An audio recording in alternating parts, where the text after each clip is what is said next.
열왕기상을 이어가겠습니다. 오늘 이야기는 두 가지 관전 포인트가 있는데, 첫째는 아비암이라는 참 생소한 인물이 등장을 하죠. 근데 이분의 기록인데 기록이 굉장히 짧아요.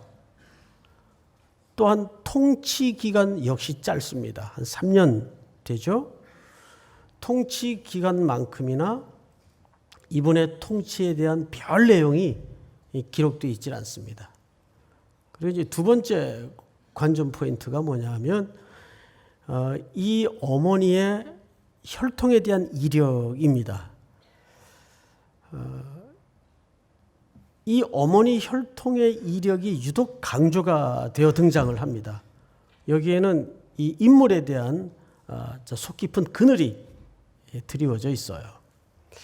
그리고 이제 관전 포인트는 아니겠으나 본론에 들어가게 되면 읽다 보니까 여러분들이 이상한 부분을 반드시 발견했어야 맞습니다. 그런데 지금 표정은 전혀 발견하지 못한 아주 평온한 표정이라서 제가 깜짝 놀랐습니다. 근데 일반 독자들이 발견하기엔 좀 쉽지 않은 내용이에요. 뭐냐면 분명 아비암이라는 왕의 기록인데 내용을 들어가 보면 다윗 얘기가 더 많아요. 이거 발견해 보지 않았어요? 이 분명히 아비암에 관한 기록인데 왜 다윗 얘기를 더 많이 썼을까? 이것도 사실은 중요한 오늘 메시지를 담아내고 있는 힌트입니다. 이런 관점에서 좀 말씀을 풀어 가보도록 하겠습니다. 우선 1절을 한번 볼까요? 1절. 느바세 아들 여로보암 왕이 18째 해에 앞에 북이스라엘 왕국의 연대기가 기록이 되죠. 이것은 그저 역사를 기록하는 한 방식 정도로 이해를 하시면 좋겠습니다. 18째 해에 아비암이 유다 왕이 됐어요. 그런데 이제 이분에 대한 목의 혈통이 이렇게 소개가 됩니다. 2절을 한번 같이 읽읍시다. 시작. 예루살렘에서 3년 동안 다스리니라. 그의 어머니의 이름은 마아가요. 자, 앞을 좀 보십시다. 아비암의 어머니가 소개됐는데 이름이 마아가입니다. 마아가. 그런데 누구의 딸로 표기가 되어 있습니까? 아비살롬의 딸이에요. 여러분, 아비살롬이 누군지 아십니까? 압살롬의 또 다른 표현이에요. 압살롬은 누굽니까? 다윗의 아들이죠. 다윗의 아들 중에 이 압살롬은 여러분 기억 속에 어떤 인물로 기억되고 있습니까? 아버지를 거스려서 광야로 내쫓고 왕궁을 차지한 끝에 끔찍한 패륜적 행동을 역사의 기록에 남긴 아들 중에 하나입니다. 이제 그 얘기는 뒷부분에서 좀 이어지기 때문에 생략은 하겠습니다. 바로 그 아들입니다. 그 아들의 딸이 마아가라고 있었는데 그 마아가가 바로 오늘 등장하는 아비암의 누구죠? 어머니예요. 그래서 이런 역사의 얼개는 공연히 칸이 남았으니까 쓰는 기록들이 아니에요. 여기엔 오늘 이 왕에 대한 왕의 그 그늘이라고 되어 있죠. 제목이 말하고 싶은 저자의 깊은 의도가 이 기록 속에 담아져 있습니다. 자, 우선 결론을 좀 유보하고 2절을 마저 읽어보면 어머니의 이름은 마아가요 아비살롬의 딸이더라. 기억하십시오. 3절은 뭐냐면 이 아비암 왕에 대한 신학적 평가입니다. 무슨 평가라고요? 신학적 평가예요. 역사가는 이 사람을 어떻게 평가했냐가 아니라 이 책이 어차피 단순한 역사책이 아니라 역사의 기록의 형태는 빌렸지만 성경책입니다. 즉 하나님의 말씀이에요. 그렇다 보니까 이 기록은 신학적 평가로 볼 수밖에 없어요. 3절 제가 읽겠습니다. 아비암이 그의 아버지가 이미 행한 모든 죄를 행하고, 그러니까 이 왕도 아버지 르호보암이 걸었던 길을 어떻게 했다는 얘기예요? 답습했다는 얘기예요. 우리가 앞서 여러 장을 걸쳐서 북이스라엘 왕들의 패륜적 그리고 우상 숭배의 죄로 점철되는 역사를 보았어요. 그러면 유다는 좀 날 줄 알았는데 이 윗대 르호보암을 비롯해서 아비암까지 별 다를 바가 있었어요, 없었어요? 별 다를 바가 없었어요. 이걸 이제 세상 말로 도찐개찐이라고 합니다. 그러니까 인간의 역사는 사실 죄의 역사요, 죄의 본질을 드러내는 역사로밖에는 표현할 수가 없습니다. 조금 더 들어가 볼까요? 3절.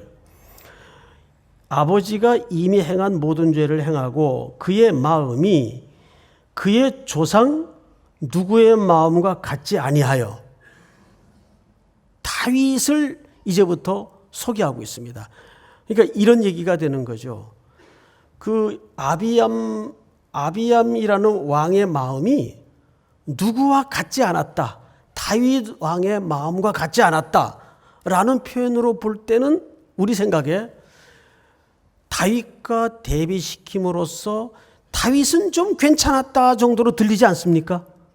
그런데 솔직히 한번 얘기해 봅시다. 늘 우리가 솔직히 얘기했지만 아니 다윗은 그러면 낫나요? 예? 다윗은 괜찮았습니까? 우리가 기억 속에 걸려드는 것만 해도 끔찍한 게 몇 군데 있는데 근데 왜 성경 기자는 이렇게 하필 대비시킬 왕이 없어서 다윗을 대비시켰을까? 다윗은 아시는 대로 간음과 살인을 동시에 저지른 왕이에요. 어떤 죄보다도 악한 죄를 역사에 흔적으로 남겨놨어요. 근데 대비시킬 왕이 없어서 다윗의 마음과 같진 않았다? 이게 비교가 되나? 이게 이제 궁금한 거예요. 자, 그럼 우리 이렇게 생각을 해야 됩니다. 그렇다면 다윗에 대한 어떤 특별한 포인트를 저자는 지금 생각하고 있다는 거죠. 일반적인 윤리적 비교가 아니라 일반적인 신앙적 행위의 비교가 아니라 다윗의 일생에 하나님이 어떤 특별한 지점을 지금 말하고 싶다는 얘기입니다. 그 얘기가 4절에 이렇게 소개되어 있어요. 우리 4절을 한번 같이 읽어볼까요? 시작. 그의 하나님 여호와께서 다윗을 위하여 예루살렘에서 그에게 등불을 주시되 그의 아들을 세워 뒤를 잇게 하사 예루살렘을 견고하게 하셨으니. 네, 다윗의 소개를 하면서 3절 마지막에는 다윗을 온전하다고 평가를 했어요. 아비암은 다윗처럼 온전하지 못했다 하는 대비적 표현으로 봐서 다윗은 온전했다는 얘기가 돼요. 우리가 생각해도 다윗은 온전하다고 평가할 수 없는 왕인데 왜 사가는 이렇게 기록을 했으며 4절의 이 이야기는 도대체 무슨 얘기일까? 자, 이제 설명을 좀 드릴 텐데 다윗 때의 어떤 본문을 우리가 인용을 해서 좀 설명을 드리는 게 훨씬 이해가 빠를 것 같아요. 우리 사무엘하 7장을 좀 띄워주세요. 제가 좀 한 절 한 절 읽어가면서 설명을 드리겠습니다.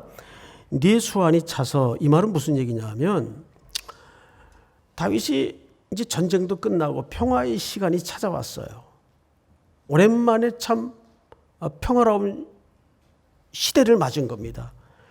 백향목으로 지은 궁에 들어앉아 어느 날 하나님 앞에 앉았는데 너무 죄송하다는 마음이 들어왔어요. 나는 이렇게 좋은 나무로 지은 좋은 집에 안연히 거주를 하는데 아직도 하나님의 궤는 장막 생활을 벗어나지 못하고 있으니 이건 말이 안 된다. 그래서 자기가 그 궤를 모실 하나님의 성전을 짓겠다고 나서게 된 겁니다. 이걸 나단 선지자에게 이야기를 했더니 이런 지하에 거절을 당하면서 사실상 하나님 말씀을 받아서 나단 선지자가 다윗에게 신탁한 내용입니다. 7절을 잘 보시면, 자 12절, 내 수완이 차서 내 조상들과 함께 누울 때 내가 네 몸에서 날 네 씨를 네 뒤에 세워 그의 나라를 견고하게 하리라. 이런 얘기입니다. 다윗, 뭐 내가 거할 집을 짓는다고? 됐다. 난 그런 거 너한테 원한 적 없다. 오히려 내가 네 몸에서 날 네 씨를 내 뒤에 세워. 이것은 사실상 오실 그리스도를 암시하는 예언이에요. 그리고 그의 나라를, 하나님의 나라를 얘기합니다. 세워 견고하게 할 것이다. 그러니까 내가 네 집을 지어주겠다. 네가 어떻게 내 집을 짓냐? 그 얘기입니다. 다음 절, 그는 내 이름을 위하여 집을 건축할 것이요. 누가? 다윗의 씨가, 오실 그리스도가 내 이름을 위하여 집을 건축할 것이요라는 말은 하나님의 나라와 그의 백성들이 이룰 구원의 완성을 얘기하는 거예요. 그걸 집으로 표현한 거죠. 나는 그의 나라 왕위를 영원히 견고하게 하리라. 자, 다음 절 14절 다 같이 시작. 나는 그에게 아버지가 되고 그는 내게 아들이 되리니 그가 만일 죄를 범하면 내가 사람의 매와 인생의 채찍으로 징계하려니와. 아주 중요한 예언입니다. 우리 보통 이제 스마트폰을 사더라도 초기 설정을 합니다. 다 그 항목마다. 그렇듯이 하나님이 언약을 세우는데 초기 설정을 하고 들어가는 거예요. 뭘로? 관계를 아버지와 아들로 초기 설정을 했어요. 이제 너하고 나는 부자지간이다. 그리고 다음 절을 보세요. 내가 14절 다음 부분 14절. 나는 그에게 아들이 되고 그는 내게 아버지가 되고 그는 내게 아들이 되리니 그가 만일 죄를 범하면, 그러니까 다윗의 몸에서 태어날 왕들이 죄를 범하면 내가 사람의 매와 인생의 채찍으로 징계하려니와. 그러니까 그 왕의 혈통을 통해서 참아들이신 그리스도가 오셔야 되는데 그 왕들이 지금 북이스라엘의 역사, 유다의 역사를 통해서 우리가 지금 눈으로 시퍼렇게 확인을 하듯이 계속 죄의 반복된 역사예요. 만일 죄를 범하면 내가 사람의 매와 인생의 채찍으로 뭐 하려니와? 징계하려니와. 이 징계라는 말은 굉장히 무시무시한 얘기입니다. 어떤 차원에서의 무시무시한 얘기냐면 히브리서에 이런 기록이 있죠. 하나님이 받으시는 아들마다 징계하시나니 징계가 없으면 사생자요 참 아들이 아니니라. 무슨 얘기입니까? 내 자식이 아니면 징계하지 않는다 그 말이에요. 근데 거기 징계라고 쓰인 그 헬라 단어가 파이데이 아니라고 썼어요. 그 말은 자녀를 만들어간다 그 뜻이에요. 그러니까 체벌의 의미가 아니에요. 너 잘못했으니까 2대 맞아. 이건 체벌이에요. 그러니까 말 그대로 퍼니시먼트예요. 그런데 성경의 개념의 체벌은 그런 의미가 아니라 내가 너를 자녀 삼은 이상은 네가 진짜 아들이 될 때까지 이제부터 너를 묶어놓고 깎아내고 빚고 만들고 비비고 잘라내서 내 아들의 모습이 드러날 때까지 만들겠다는 하나님의 무시무시한 고집과 지독한 사랑의 의지가 이 기록 속에, 이 표현 속에 담아진 거라고요. 하나님이 그 약속을 사무엘하 다윗에게 하신 겁니다. 네 뒤에 태어나는 수많은 열왕들이, 네 씨들이 범죄하고 넘어질지라도 내가 사람의 매와 인생의 채찍으로 만들어내고야 말겠다. 그러니까 이 말은 뒤집어 얘기하면 포기란 내 사전에 없다. 죽었다고 복창해라. 그 얘기입니다. 안 되면 어떻게 한다? 되게 한다. 되게 한다. 훈련소 들어갔더니 훈련복을 받았는데 옷이 너무 커요. 그때 제 몸무게가 58kg였어요. 지금보다 10kg가 적었어요. 거의 웬만한 여자 몸무게였어요. 그래서 이제 군화랑 전부 피벗게 들고 가가지고 이거 옷이 너무 크다고 바꿔달라고 그랬더니 아주 험한 욕을 하면서 야, 이 새끼야 갖다 맞춰 그러더라고요. 그래서 더 얻어맞을까 봐 그걸 들고 돌아와서 어벙한 옷을 입고 훈련을 마쳤더니 기적이 일어났어요. 맞더라고요. 원래 훈련 받을 때 쪄요. 참 신기하죠. 빠질 것 같은데 쪄요. 규칙적인 생활을 하니까 쪄요. 그러니까 마치 하나님이 지금 여기서 하신 발언은 그런 얘기입니다. 여러분 군대 선착순 시켜갖고 꼴찌 야, 넌 안 되겠다 집으로 가. 그런 법 있나요? 질질 끌고라도 목적지에 끌어다 놓습니다. 뒤에 앰뷸런스 쫓아가면서 수통에 물 부어가면서 결국은 목적지까지 끌어내는 게 군대 개념이에요. 그러니까 비슷한 개념이긴 하지만 하나님께서 한번 아들 삼은 자기 백성은 참 모습이 나올 때까지 끝장내겠다 그 말이에요. 그 다음 절 한번 볼까요? 내가 네 앞에서 물러나게 한 사울에게서 내 은총을 빼앗은 것처럼 그에게서 빼앗지는 아니하리라. 다음 절 시작. 내 집과 내 나라가 내 앞에서 영원히 보존되고 내 왕위가 영원히 경고하리라 하셨다 하라. 아멘. 이것이 일찍이 다윗에게 하신 언약이에요. 그러니까 이 언약 속에는 하나님의 무시무시한 고집과 지독한 사랑과 그의 신실과 성실하심이 옹골차게 녹아진 하나님의 마음이에요. 그 얘기를 오늘 아비암이라는 왕의 거듭되는 실패와 죄악 속에서 다시 다윗의 얘기를 꺼내는 이유가 뭘 것 같습니까? 그럴지라도 나는 포기하지 않는다. 그 하나님의 사랑을 구약의 시퍼런 복음 속에 담아내고 싶었던 겁니다. 자, 성경을 좀 보십시다. 그 이야기를 이렇게 한 거예요. 그의 4절, 그의 하나님 여호와께서 다윗을 위하여 예루살렘에서 그에게 등불을 주시되, 자, 여러분 등불은 어디다 쓰는 겁니까? 깜깜함 속에 길이 없을 때,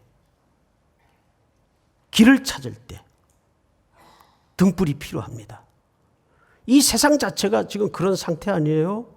여기가 길일까? 여기가 구원이 있을까? 이렇게 하면 살 수 있을까? 어떻게 하면 행복할까? 다 저마다 인생은 나름 길을 찾아 헤매이고 있어요. 그때 필요한 게 뭐죠?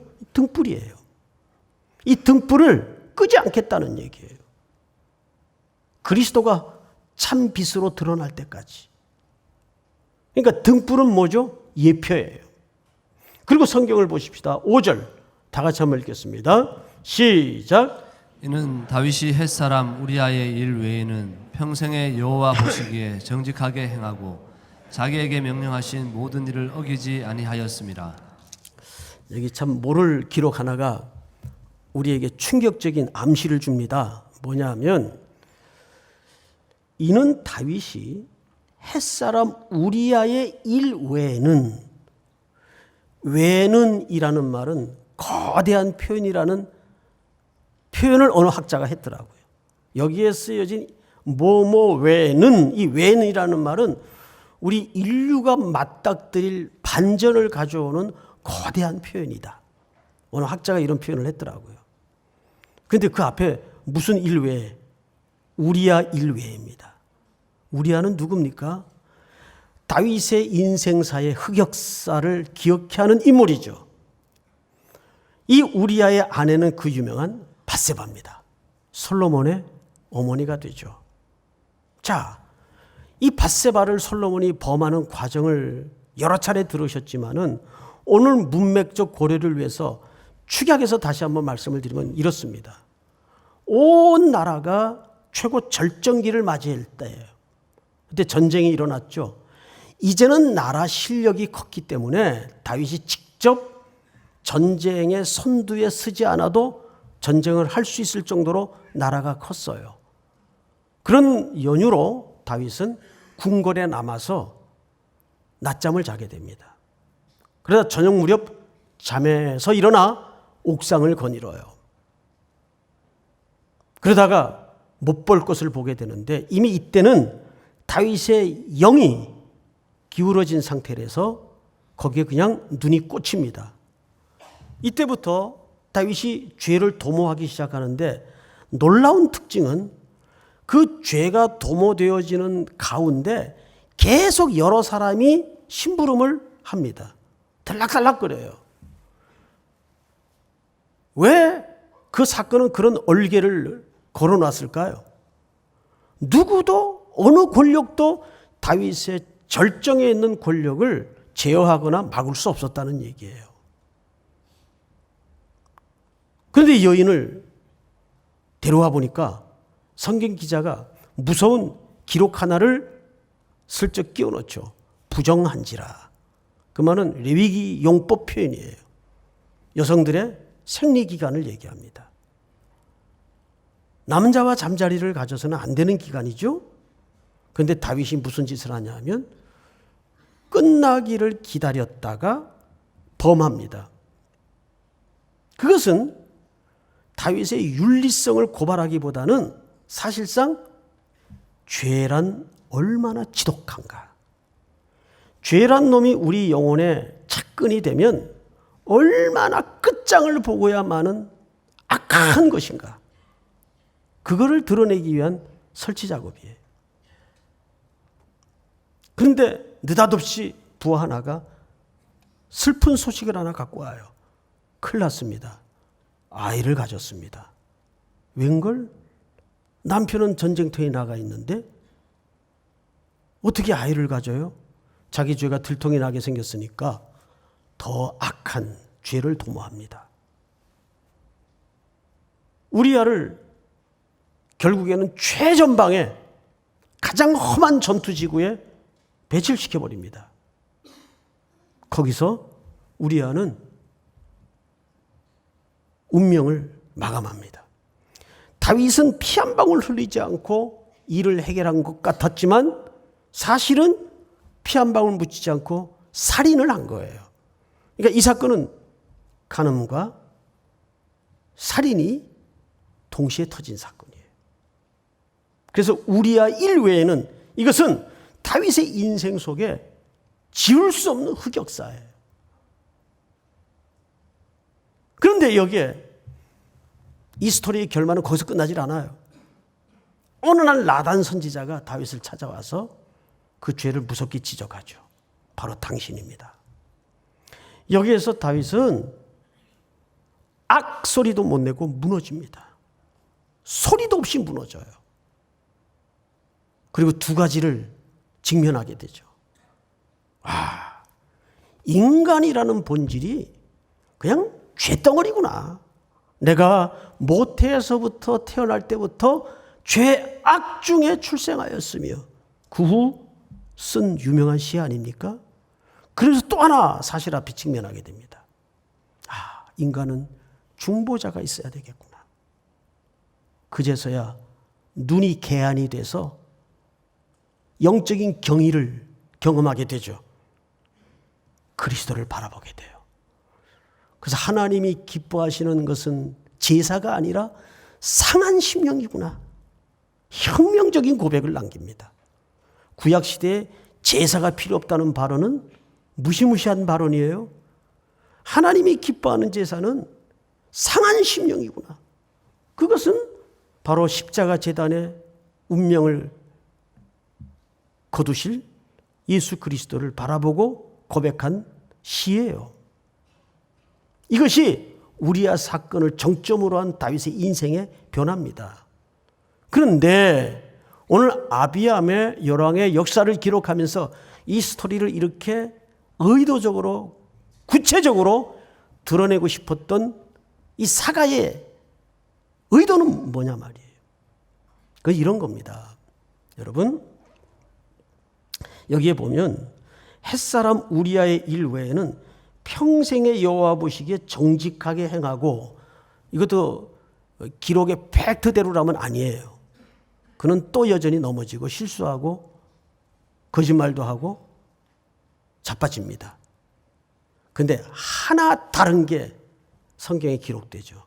이제는 또 넘어지고 또 무너지고 또 부서져도 다시 일어나서 십자가 앞으로 고꾸라질 수 있었다는 겁니다. 그게 달라진 거예요. 그것을 성경은 온전하다고 얘기하고 정직하다고 표시하는 거예요. 이것이 윤리적인 어떤 행위를 얘기하는 게 아니라 다윗이 달라진 건 그거예요. 이제는 무너져도 부서져도 자빠져도 십자가 앞으로 넘어질 수 있다는 것. 주님, 저는 오늘도 하나님의 자비가 없이는 존재할 수 없는 죄덩어리입니다. 예배가 뭐예요? 상한 심령으로 나오는 거예요. 부서져서 무너져서 깨져서. 오늘도 철철 가슴에 폭포수 같은 눈물을 쏟아내며 주님의 자비가 없이 설 수 없는 빈손 같은 존재입니다. 그 고백으로 나오는 것이 상한 심령이에요. 그게 참된 예배예요. 여기 온전하다, 정직하다는 말은 그런 영적인 개념을 얘기하는 거지, 다윗이 인간적으로 변했다 그 얘기 아니에요. 안 변해요. 제가 며칠 전에 목회자들만 있는 세미나에 가서 첫 질문이 뭐였는가 하면, 여러분 목회를 해보니까 사람이 변합니까? 라니까 어느 목사님이 아니요! 큰 소리로 깜짝 놀랐어요. 아주 격하게 공감을 하시면서 아니요! 그래요. 그분은 이제 이미 은퇴하신 원로 목사님이신데 깜짝 놀랐어요. 안 변해요. 하나 달라지는 거, 하나님의 자비를 구하게 되는 거예요. 그래서 교회 와서는 겸손한 척도 하지 마시고 잘난 척도 하지 마세요. 인간의 겸손하는 게 거지 같은 거예요. 예? 그 이면에는 그저 자기 공명심과 자기 의의가 아주 교묘한 기술로 들어박혀 있는 것뿐이지, 뭔 인간이 겸손합니까? 저서부터 아닌데. 그러니까 차라리 교만하세요. 내추럴하게 아주. 그게 훨씬 은혜가 됩니다. 막 고개 들고 주체할 수 없는 잘난 때문에 그러고 다니지 마시고, 자루 속의 송곳이 언젠가는 삐져나오듯이 그냥 내추럴하게 정말 자랑하고 싶으면 그냥 자랑하시고, 내가 정말 이 부분에 너무 내가 생각해도 괜찮다 그러면 그거 들어주세요 그냥. 뭐 그렇다는데 어떡할 거예요?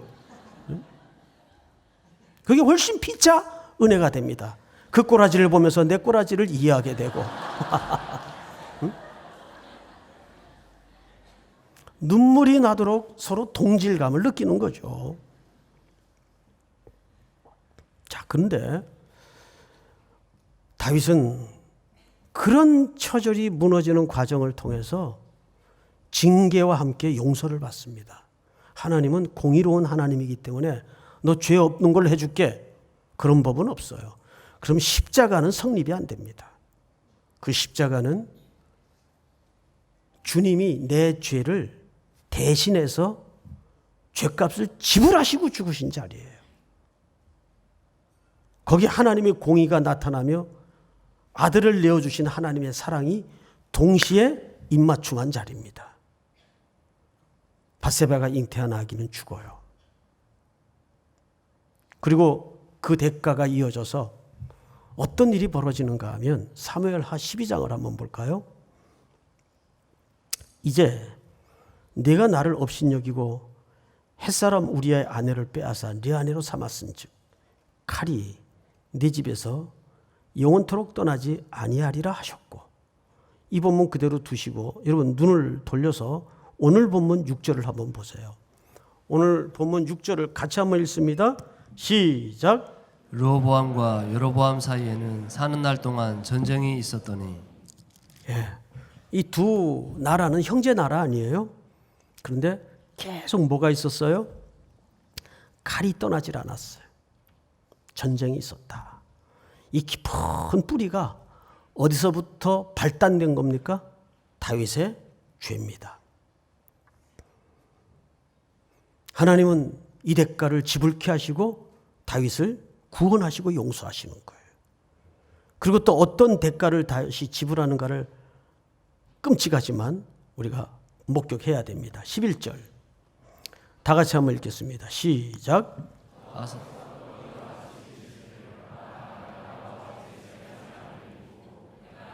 앞에서 내 아내를 빼앗아 내 이웃들에게 주리니 그 사람들이 내 아내들과 더불어 백주에 동침하니라. 12절 너는 은밀히 행하였으나 나는 온 이스라엘 앞에서 백주의 이 일을 행하리라 하셨나이다 하니. 그리고 얼마 멀지 않은 훗날 압살롬이라는 오늘 아비암의 어머니의 아버지입니다. 외할아버지죠. 압살롬이 자기 아버지 다윗을 광야로 몰아내고 텅 빈 궁궐에 진입해서 사무엘하 16장에 보면 너무도 끔찍한 짓을 저질립니다. 띄워주세요. 이에 사람들이 압살롬을 위하여 옥상에 장막을 치니 압살롬이 온 이스라엘의 무리 눈앞에서 그 아버지의 후궁들과 더불어 동침하니라. 고대 시대는 전쟁에서 진 편은 또 이긴 사람은 그 진 적장의 아내들을 빼앗아다가 완전한 승리를 이런 식으로 퍼포먼스를 해요. 사실상 저 행위는 윤리적 타락을 넘어서서 정치적 퍼포먼스입니다. 이제 이 왕국은 온전히 내 것이다. 이걸 공포하는 겁니다. 그래서 백주 대낮에 옥상에서 아버지의 후궁들이면 아버지의 아내입니다. 이 끔찍한 죄를 저질러요. 이 인간의 병든 죄와 역사를 뚫어내고 하나님은 그럼에도 불구하고 왜 다윗을 여기에 거론한 걸까요? 포기하지 않는 하나님의 무시무시한 신실하심과 성실하심과 그 용서와 사랑을 십자가를 향하도록 하기 위해서 이 이야기를 하는 거예요. 그래서 오늘 이야기는 밸런스가 안 맞아요. 어떤 의미에서? 아비암의 이야기인데 아비암의 이야기는 달랑 두 줄밖에 없고 전부 다윗에 관한 이야기입니다. 거기에는 하나님 아버지께서 우리를 향하신 그분의 깊은 사랑과 아픈 사랑을 말씀하고 싶어서입니다. 오늘 가을을 눈앞에 둔 우리 모든 3일의 성도들이 이 참 좋은 계절에 이 뜨거운 하나님의 가슴을 끌어안고 가을만큼이나 아름다운 러브 스토리를 만들어내는 아름다운 순종, 십자가를 향한 걸음이 있기를 주님의 이름으로 축복합니다. 다 일어나십시다. 주는 완전합니다. 주여, 우린 연약합니다. 우린 오늘을 힘겨워합니다.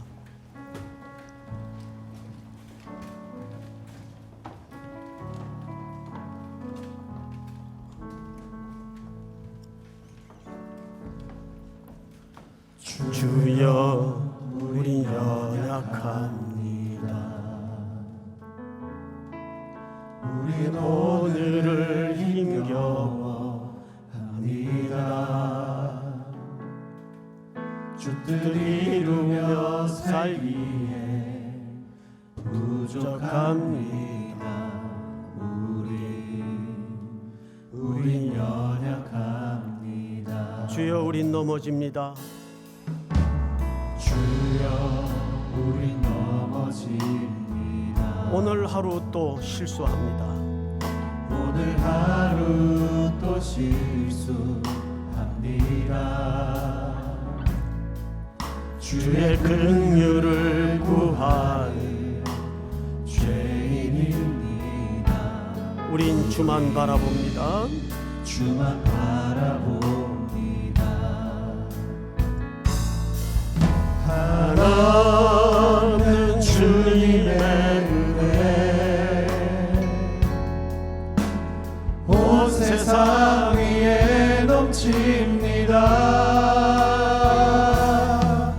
가릴 수 없는 주 영광 땅 위에 충만합니다.